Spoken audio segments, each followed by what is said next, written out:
Hello and welcome to Wynns Hotel here for the latest episode in our series Coffee at Wynns. My guest today is Zac Moradi, who is the author of this extraordinary book, Life Begins in Leitrim. This book was nominated and shortlisted for Best Sports Book at the Unpost Irish Book Awards in 2022. And it's no ordinary sports book, and I think it's fair to say, Zac, you're no ordinary sportsman. I'm just going to read a couple of paragraphs from the first chapter, which is entitled Born into War. I was born on the 16th of January 1991. The bombing started the very next day. I wasn't born in a hospital. I never had a birth cert. I was born in a refugee camp on the outskirts of the city of Ramadi in Iraq, in a little house made of wood. It wasn't our home, it could never be, but it was all we had. It's quite a striking start to your life, wasn't it? It was, yeah.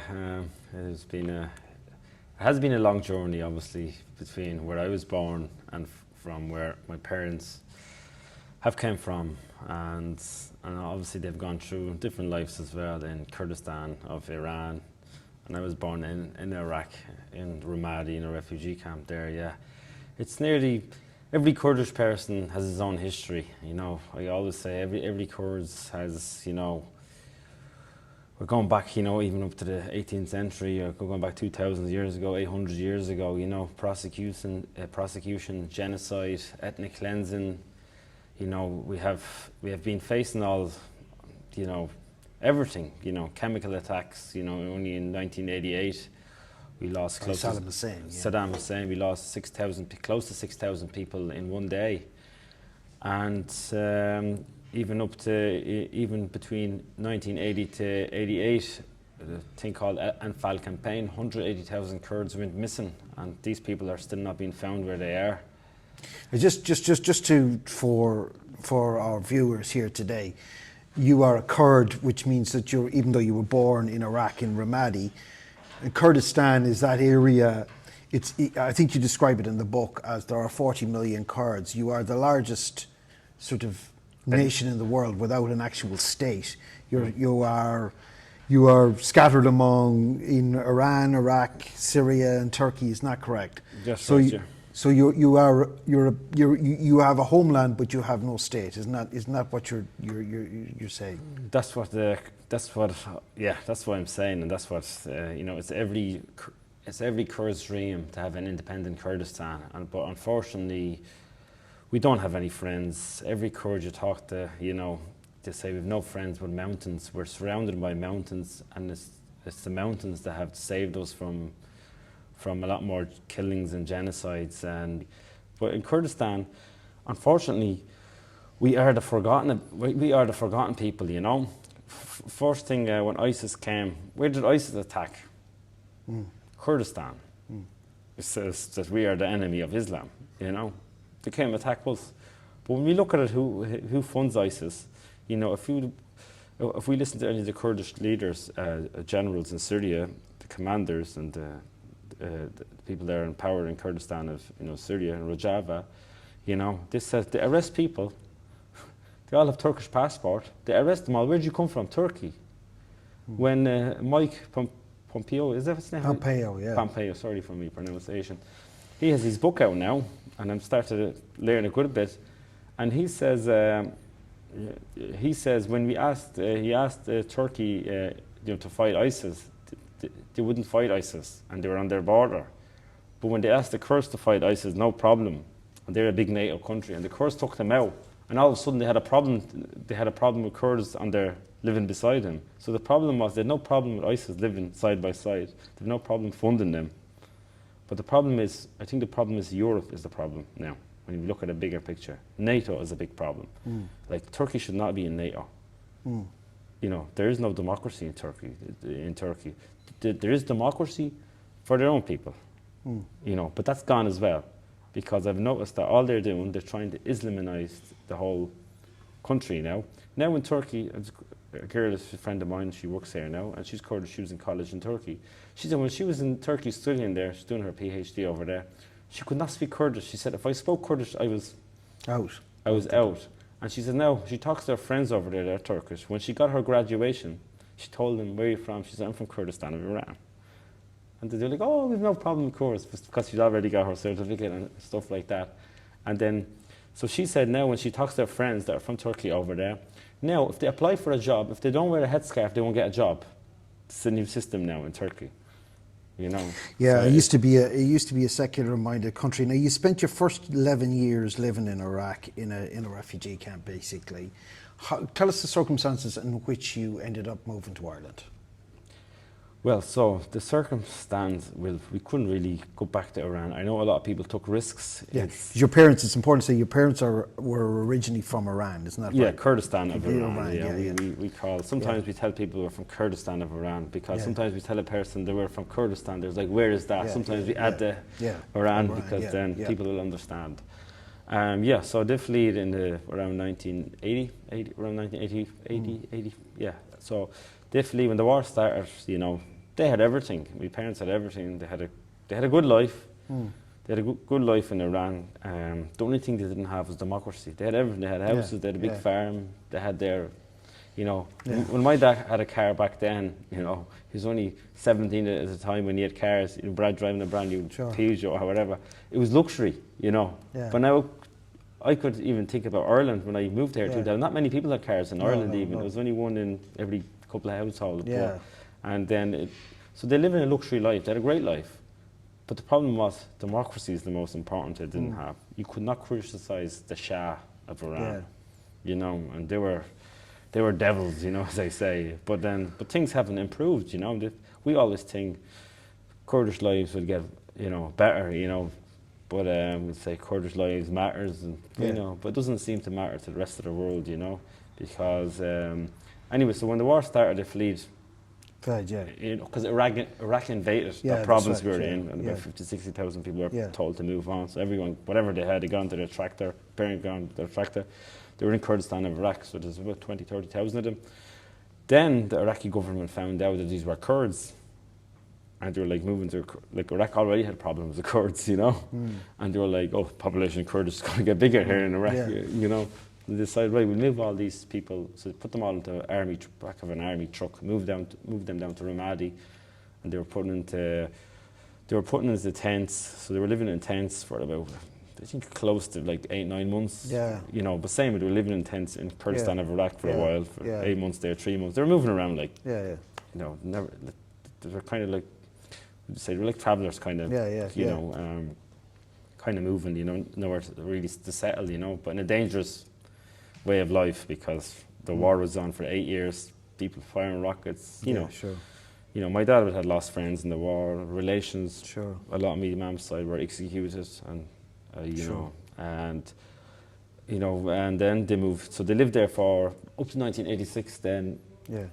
So they lived in the refugee camp in Ramadi up to 1986. Then they moved back to Kurdistan of Iraq. Then, so they were living close to Halabja where the chemical attack happened. So they moved back there. They're trying to find a way getting back into Iran. Getting back into it was too dangerous, the war. And then what happened? Then a lot of people were, when we were going back from the refugee camp, a lot of people were getting a lot of people got executed as well because they had like. They would just say, oh, he's a traitor for the Iraqi government, you know. So there was all this as well going on, you know, in the middle of war. It's you kind of see it with Russia and Ukraine. Yeah. There's no difference, you know. You have to feel sorry for the Ukrainians, you know, and it's terrible, you know, what's happening. And then at the same time, Ukraine is fighting for Europe, but I think fellas like Mick Wallace and all that, I think they're living on the backhand of Russia and Iran and Claire Daly. It upset me about Mick Wallace about what he said about protesters in Iran. It was just disgraceful. There is, you know, the Kurdish. Obviously, he doesn't understand. I'd love to have a cup of coffee with him to educate him about Kurdistan and who the Kurds are, instead of just sitting in the EU, just giving out and barking. Yeah. But the problem is he doesn't understand about our culture, our history. All he understands is, you know. He seems to be opposite of Europe. I think if he wants to, you know, he's very supportive of Russia, he's very supportive of Iran, all the dictatorship countries, all the communists. I think he should go and live there if he likes it over there, you know. Yeah. I think he should go there and live there and see what it's like, and then he'll find out, you know. But a lot of Kurdish people were very hurt what he said in the parliament. He said it was Kurdish. He said about he blamed on the Kurdish people, obviously attacking the Iranian police force and all that, which is all false. We can see it all, and everybody can watch it on YouTube. Well, sure, everybody sees what's happening in Iran at the moment. Everybody, yeah, you can't turn the people are up in arms, and it's not just Kurds; it's everybody. You're fed up with the Islamic. And I see even like with a lot of Iranian, like Persians who say we're Persians, we are not like a lot of people see on Twitter. People are saying, okay, we don't want to live by Islam anymore. We don't want to live in that 6,000-year-old religion. We want to go back the way we were. But then at the same time, people are Iran is very multicultural, and then some people like, oh, we can't criticize Islam. But the problem is as well, it's people can criticize Christian here and Catholics here. Why can we not criticize another religion? Well, that's a story for another day. But you arrived in Ireland in 2002, and you ended up in God's own town, Carrick-on-Shannon, which is my hometown in County Leitrim. And I always people still associate you with Carrick-on-Shannon, but actually you only lived there for 2 years, isn't that correct? 2 years, that's right, yeah. And you do write in the book about that. I mean, you're coming from a hot desert area to the west of Ireland. It's raining and so on and so forth. What did you feel completely disorientated moving to such an environment? No, it felt great. It was like after, people tell you there's heaven and there's all, things you could dream of, Yeah. But it was too different. When you were leaving, you were sad because I seen it over the years. Every couple of months there was people, obviously getting their applications, going through a lot of process, a lot of paperwork, and interviewed. Why do you want to go there? We have a place for you in Ireland. Blah blah. You go for an interview, and and because I think a lot of people in Ireland don't understand what refugees have to go through when they come here. There's actually a big, massive difference between a refugee, immigrants, Islam seeker. Sure, there's a lot of, and so we had to go. You'd be on a list. You could be on a list for 2 years. So we were on a list with the UN for 20 years. What I mean? So after 20 years, our application was approved, and sometimes it's just sad as well because we were kind of the forgotten people in that refugee camp, only for the Red Cross or the UN kind of noticed. A lot of older people I talked to, in their 70s, they live in Ireland, they said they were brought down there to be killed, because they were Kurds, because Saddam done it in the 1980s. Sure. He no problem killing 180,000 Kurds that was only 1980 to 1988. Sure. And these people, some of them have never been found, They found 2,000 or 3,000 of them. They were in the middle of the desert. They were putting into... They were dug up, when they were alive. They threw them into animals. Like animals get treated better in Europe, than Kurdish people in the Middle East. And so we came here then as a political program refugee in 2002, and then life just kind of begins in Leitrim, and then it was completely different. Going from muddy houses like a desert, and then. Completely different. But then, like the area we used to live in, Romadi, there's a lot of them, like you could see sometimes you were not from there because a lot of them live in big houses there, you could see we were Kurds because most of the people, what I liked, the Kurdish people still wear Kurdish clothes over there. They never changed their identity, But when you came to Carrick, there was a community of Kurdish people there, and they're still there, aren't they? In Carrick. No, we were the first Kurds. You were the first, but after that, a lot of people. After that, there's a lot of them came after that. In 2000, a lot of them came in 2006 when 2003 invasion happened. Then 2003 invasion happened. A lot of them escaped gone up to the Jordan border, no man's land. Yeah. So they were there they spent 3 years in tents. Sure. 3 years in tents, a lot of them that came to Carrick-on-Shannon. And then obviously the UN copped on, and a lot of them fled. A lot of them, when the Iraqi army were based at the beside the camp where we are, Ramadi, so it would have been Saddam Hussein's stronghold.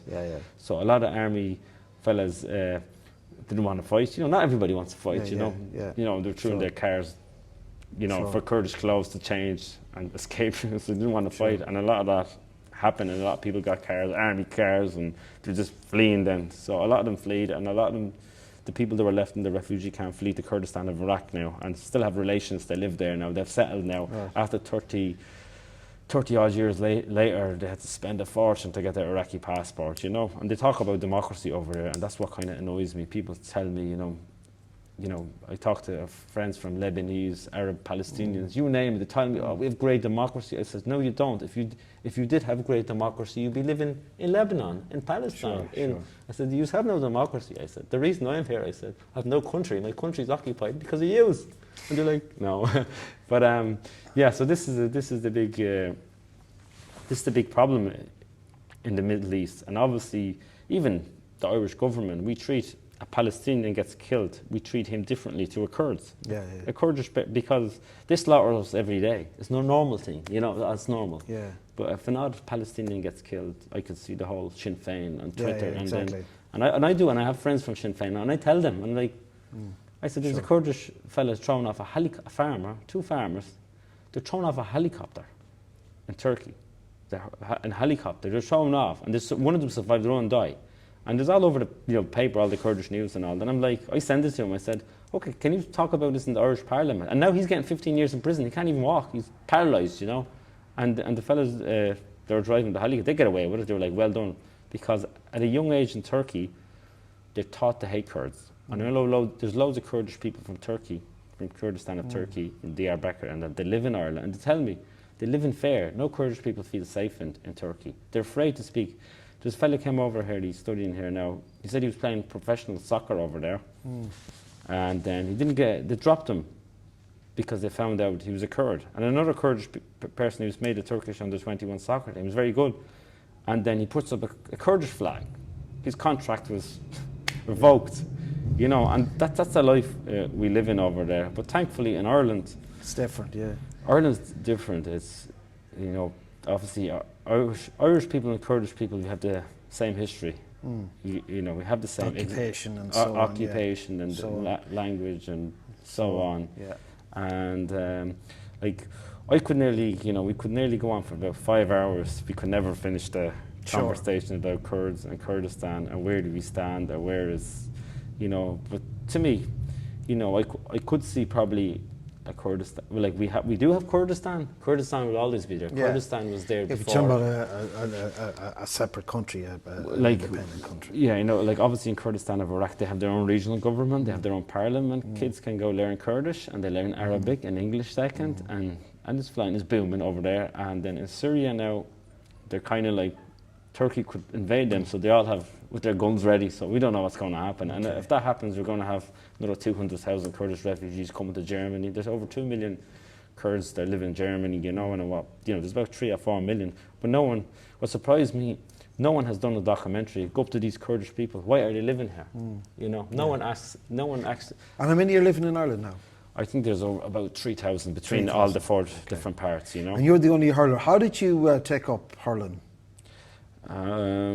Started all in primary school. It was just in St Mary's. In St Mary's, in Boys Nursery School, which is where I went to school as well. Yeah. So you started it there, and then you moved back to Dublin to Tala, isn't that right? That's right. And you joined the Thomas Davis Club, but you play hurling with Leitrim, or did play hurling with Leitrim. How did that come about? It was like the friends I made in 2002 when I first moved over there, and it kind of just. I played all sports, I always say kids play all sports because you'll always pick one that you're going to enjoy, And same, I played all sports and I picked GA, and hurling was, Gaelic I found it a lot easier picking it up, and then hurling seemed to be more skills involved in it. And I was getting the enjoyment out of it when you get a ball and you drive it, you can bring a sliotar which you just go on your own against the wall and pop around. You get enjoyment of striking a ball, And then just kind of started playing hurling, and then when I moved to Dublin, it was just through GA. It was a lot more easier to settle in. When I went, sat in the first day in school, fella Paul Hudson. Him and Dean Howie, they were playing for Thomas Davis. Majority of people would be playing with Thomas Davis. One or two Ballyjudes and a little bit of mixture as well from different clubs in Tala that were playing there. And they were like, "Oh, come down to Thomas Davis," and then went down to Thomas Davis. So start playing with them. And then, you know, Paul Hudson that brought me home. He won an All-Ireland 21 football, and he was in and out of Dublin for a couple of years, you know. And same with Leitrim then, the lads I used to play with and the managers I used to have. For the first couple of weeks, I was still a fella called Fintan Cox. Yeah, I know Fintan, yeah. Yeah, you know. And him and Barry Singleton, then I used to like, come down for that match, because I hadn't really transferred. I didn't know anything about transfer, so I was kind of just still going down. And Fintan, I used to get the Lewis from Tala into town. I was only about 13, 14. I was 13, yeah. I was getting the Lewis into town. Got the bus from O'Connell Station, going down to Carrick and Shannon, and then Fintan would, you know, look after me, give me the money for the bus, and you know, looked after me. But now looking at that now, you know, I was only 13, and now I have a 13-year-old nephew playing in Thomas Davis. He won't go train unless you pick him up and bring him. You know, things have changed. Well, so much. it is. Well, I mean, I guess for somebody like yourself, from the upbringing you had, Ireland would seem like a luxurious place. But I mean, to fast forward, I guess, your career with Leitrim, you had a lot of disappointments. Obviously, Leitrim hurling is not very high profile, although you've made it very high profile. But I think you mentioned that you won an All-Ireland title, the Laurie Maher Cup in Croke Park in 2019. And that was, I think, one of the happiest days of your life, but apparently you also said it was one of your mother's happiest days of her life. Is that right? It was, yeah. Explain that. I think it's all the travelling you do over the years, you know. I always say you lose more than you win, you know. Yeah. And that's what, if you ask any fellas you meet, you know, and go ask TJ Reid, I guarantee you he has probably lost more matches than he has won over his career, you know, and it's every person you lose, you know, and then when you win, you celebrate. You don't know what way to celebrate, and it's just been a long journey, because I've done about close to 9 to 10 years up and down with Leitrim, you know, training. And it's hard, Lloyd. It's hard. Like, and most of the country, you know, obviously, they would know what goes on in them little counties. Them little counties have to fight twice as harder, of course you do, yeah. And you don't have the resources of a Kilkenny or a Cork or Tipperary or anything. And this is where the problem is with Leitrim. And I feel sorry for them, even Declan Bowen, the secretary, I think, before Christmas, they're going to New York, I think, in April. I'm sure it was April. But they needed 50 grand, you know. They can't afford to go over, you know. So they're looking, we're begging for funding. You will never hear Kilkenny or Mayo, we need 50 grand for, please help. Small county. We, you know, in Leitrim, it's like in a way, when I look at them, like, reserves seem to be the big issue for the weaker counties. And then if you don't, like, money is like, people tell you, it's not all about money, okay? I always say, this world, what makes the world move is money. I've seen where we had nothing, we had no money. When you have no money, we used to play football. We had no runners. We're the same runners for 3 years, and we'll fix the stitching and bring it to town, stitch it and pay someone $1 dinar, it was called. You know, we go back up again and rip again. You know, we didn't have boots. You know, I never had a pair of boots till I came to Ireland. I was like, wearing a pair of boots was amazing. We used to only see it on the telly, and my brother used to have a pair of boots, size 12 was at that time. We used to play a bit of soccer in different areas, you know, in the refugee camp. But that's what money does. Money can bring a great atmosphere. Yeah, bring a better. Yes, it certainly. I think a lot of people who tell you that money's not important are the people who have money. I suppose the last question for you really is, you know, your story has gone way beyond being a sports story. It's really about the success of integration in Irish society and so on. We have a situation at the moment where there is increasing anti-immigration rhetoric and anti-immigration sentiment in Ireland. Do you feel under threat as a result of that, or do you feel that the Irish people are changing in relation to immigration? Yeah, I've seen a lot, and a lot of people have been asking me the same things. What I have noticed, I think that the problem is, you know, the only country in the world that can't give out is Ireland. See, this is because the reason for that is, anywhere you go in the world is full of Irish people. I have cousins in Australia. Of course, yeah. Jesus, Zach, there's loads of paddies here. I was asking them, did they ever hear you? You know? They're everywhere in Australia, you know. And then They're everywhere in America. They're everywhere. Anywhere in England you go, there's Irish people. So it's, see, I don't know what way, you know. See, my opinion is, I think, you know, so, you know, the problem is, you know, people have to have a right to, you know, protest, but not in racism, look after our own, and all this. But a lot of these people don't understand. These people, I see it, and I've seen the videos and all that, and I just know by them. A lot of them are very uneducated, right? I'll say that. Whether they like it or not, 99% of them are uneducated. They don't know anything about rules of law of the internationally about the 1951 Geneva Convention, there's 1956. We can go on all day. They don't know these rules. They think someone can come into the country, the police got a guard that goes and drags them and puts them into the plane, out you go. It doesn't work that way. We're not in North Korea. Even Saddam couldn't do that. We were there. Do you know what I mean? That was a dictatorship country. You know. See, them days are gone. You have to follow rules.